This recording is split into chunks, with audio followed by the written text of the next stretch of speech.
Now we check back in with our Grady News Source reporters who are live at Brian Kemp and Stacey Abrams headquarters. We first now go live to Erin Valley, right down the road at the Classic Center in Athens at Brian Kemp's headquarters. Then to Janie Bowman at Stacey Abrams headquarters. I am here with Josita Cruz for the Latinos for Trump organization. This is a national organization, but tonight we have a sign that says Latinos for Kemp. So, why do you believe that Kemp is the right choice for the Latino community? We as a Latino for Trump organization nationwide, we support Mr. Kemp because the politicals and the proposal that he's giving to the citizen in Georgia, like for example, cutting the taxes, generation of small business, more small business will help out to economically not only the state, but also the state of the Georgia could be an example for other states nationwide with the economic, and not only with the economic, but also with the freedom. Since our Second Amendment, these are some other politicians wants to cut off the Second Amendment. We believe the Second Amendment is the right that every citizen has, because that's part of our freedom and our civil rights. I mean, exactly, like a citizen, that's our natural rights. Well, thank you so much for speaking with me today. I've got an update on the numbers. Kemp is at 56% of the vote with 54% of precincts reporting. Back to you guys. Wow. Latinos for Kemp. Wow. Yeah. So now we go live with Janie Bowman, who is at Stacey Abrams headquarters in Atlanta. Janie, what are you seeing as the results come in?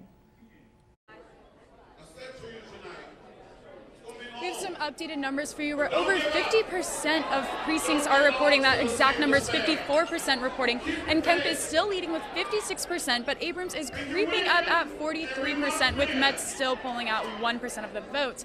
But as that number climbs, we've been hearing from more and more speakers. About 5 minutes ago, we had Mayor Bottoms on stage, and she repeatedly called Stacey Abrams the next governor of Georgia. And people are excited as those numbers, again, are being reported, and we get more polling places in. People are starting to get excited, and there are more cheers and claps. As you know, some polling places in Fulton and Gwinnett counties had extended times up until 10 o'clock, so those just closed, and we're going to be expecting to hear some more numbers soon. I'm live at the Stacey Abrams watch party. I'm Janie Bowman for Grady News Source. Back to you guys. Good news, we have some results. So for State House 117, Democratic nominee Deborah Gonzalez is taking the lead over her Republican opponent, Houston Gaines, by having 65% of the votes. For State House 119, Democratic nominee Jonathan Wallace is in the lead over Republican nominee Marcus Whitwer with having about 66% of the votes. Now, the results are also in for the Sunday brunch alcohol law, which will allow alcohol to be sold at 11 a.m. instead of 12:30 in restaurants. This is an exclusive referendum for Athens. So right now we only have about 7 out of 24 precincts with those votes in. And if you stay tuned, we'll keep you updated. I'm Cheyenne Brown. Back to you in the studio. And now we're going to take it to Ross Kroll in Oconee County. He's following races 119 and 117 very closely as they change dramatically throughout the night. Right. And here in Oconee County, they had about a 75% voter turnout. And probably the biggest news from Oconee County is that the districts 117 and 119 flipped from Democrat to Republican, and Oconee is part of those districts, as Deborah Gonzalez fell to Houston Gaines in a rematch from last year's special election, and Marcus Wiedauer defeated Jonathan Wallace in a rematch of another election from last year. Also, for the Board of Education elections in Post 3, we had an incumbent, Kim Argo, a Republican, win that. And then in Post 2, another incumbent, Amy Parrish, won that as well, and she is a Republican also. Really, in Oconee County, just a ton of Republican votes, and that was what we expected entering into the election, with Kemp getting about 70% of the votes here in Oconee County. And really just all the other elections as well. It was about 70% Republican, 30% Democrat, and almost all of the other state elections. So really, it was what we expected, where Oconee is one of the most red states there is in the Northeast Georgia, and we expected the results to end up like this. And obviously, flipping the districts 117 and 119 are very big for Northeast Georgia. Back to you guys in the studio. Very big indeed, Ross. Now let's head to Jackson County. Ashley Buda, I hear you got some news for us.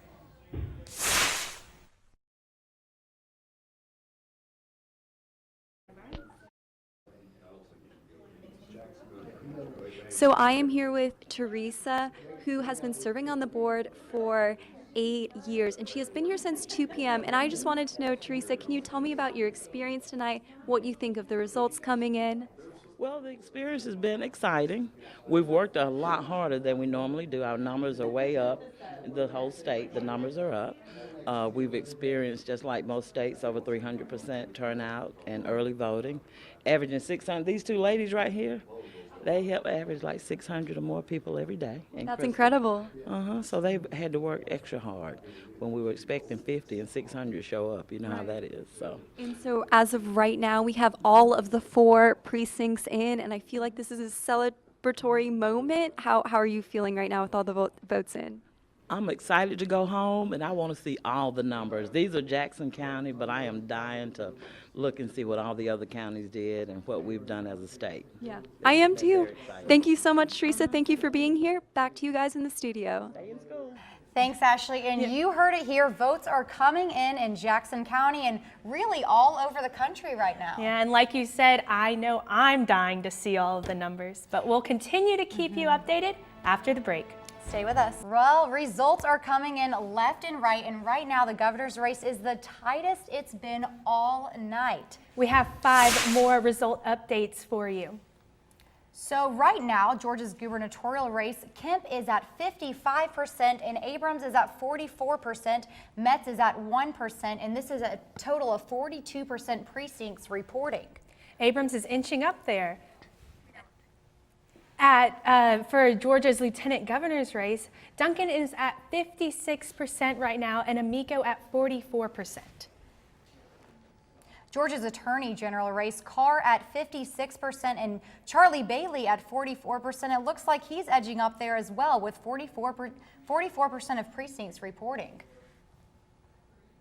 For District 117 race, the rematch between Houston Gaines and Deborah Gonzalez. Gaines is down 35% and Deborah Gonzalez, the incumbent, is at 65%. It looks like this has changed dramatically in Sure the last has. 10 minutes.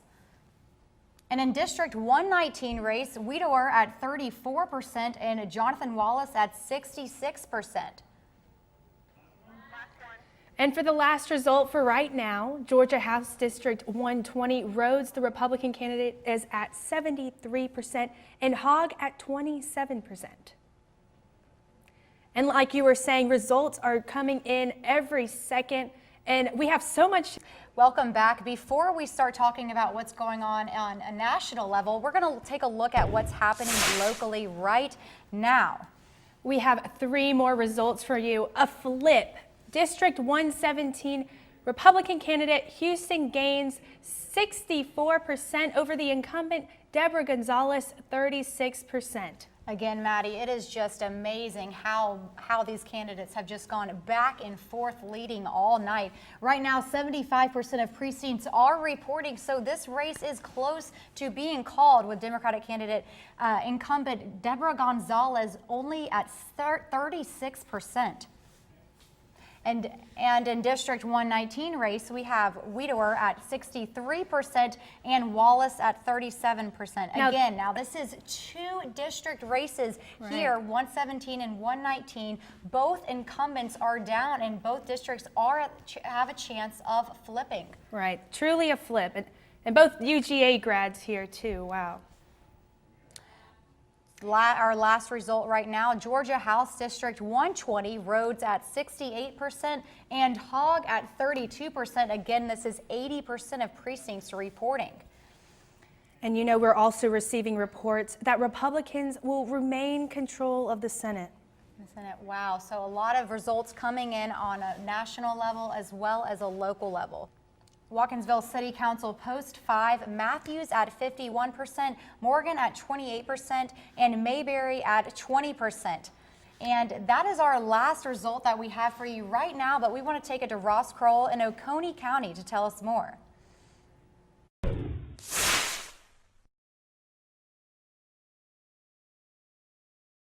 And here in Oconee County, all precincts have reported.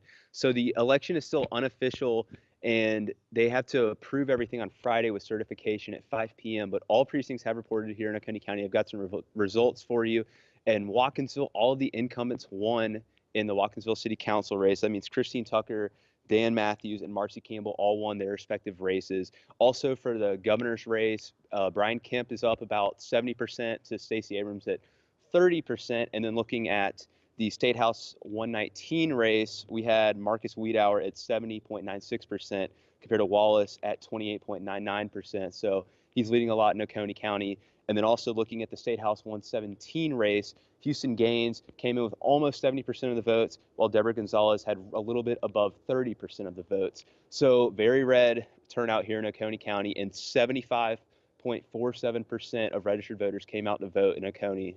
So we're still waiting to hear from the rest of the state, but everything is done here in Oconee County. Back to you guys in the studio. Thank you, Ross. Now we have reporters in Madison, Oglethorpe, and Barrow County who are all keeping us updated on the results. So we now go live to Casey Rose in our digital center. Casey, what are you seeing across your social media platforms?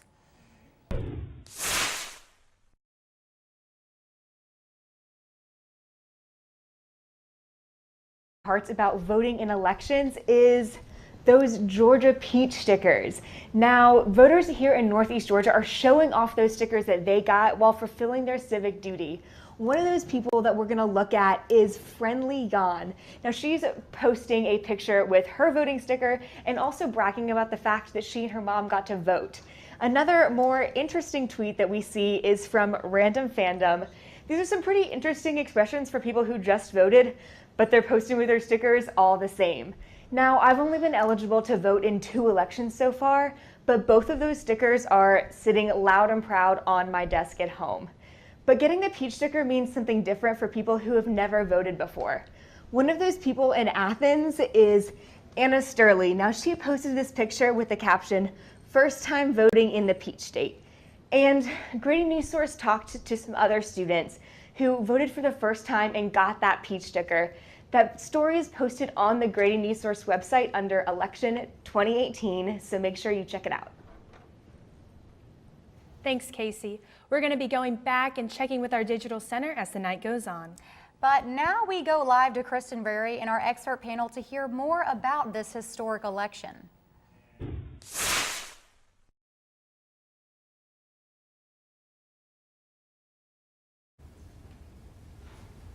Welcome back to our live expert panel. I want to ask you guys about immigration, talking about, we've seen Kemp cause controversy with his Round Them Up campaign, and we've seen Abrams cause controversy on the other side by being accused of telling undocumented immigrants to vote. So what does that mean? What would these candidates' immigration policies do to the state of Georgia? Well, the immigration issue is particularly important among Republican voters. I mean, it's probably their top concern, so it's not surprising the Republican candidate is going to take a hardline stand on that. It's simply less significant than, say, health care and some other things on the Democratic side.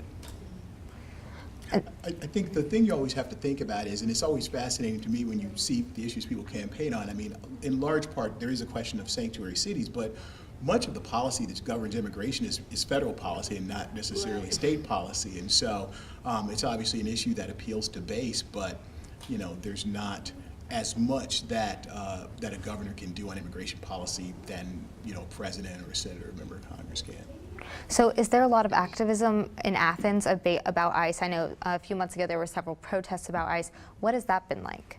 I mean, in Athens, there's been a lot of activism around the immigration issue. So there's a lot of pushback, and I think it's a deep-rooted problem. It's a complex problem. A lot of us don't have the full understanding of it, but also you don't want to see people sent home or mistreated because of their immigration status. You know, so I think both candidates. That's definitely a big issue that tugs on different people's heart in different ways.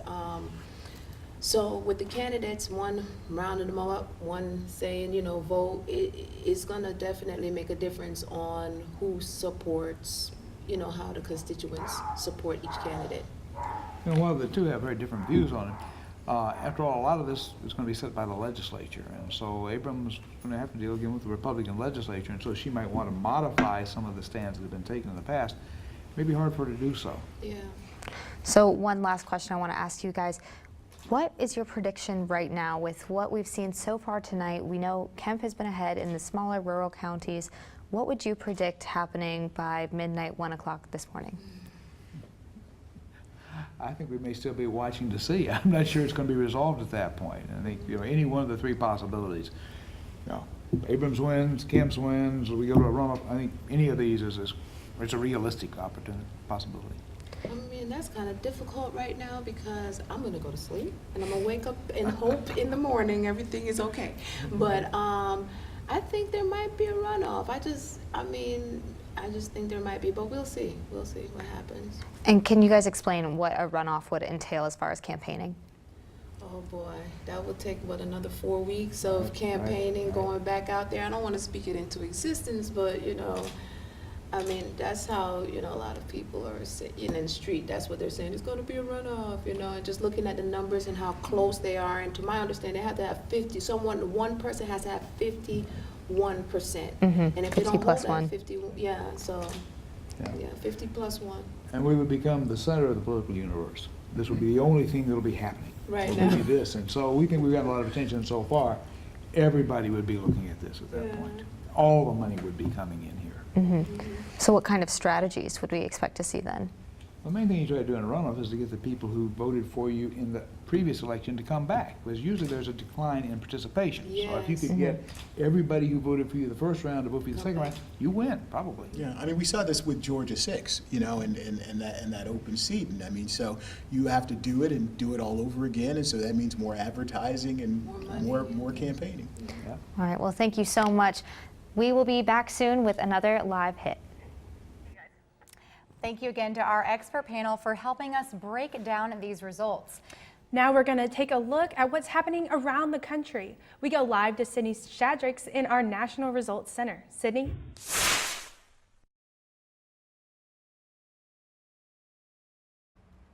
All right, guys, we're going to start with our updates for the Senate because we've had some important developments. The Republicans have gained a seat in the Senate because Mike Braun has flipped Indiana by 53.9%. Like I said, the Senate is predicted to still be controlled by the Republicans, but that is very interesting that Indiana was flipped, like I said, by Mike Braun at 53.9%.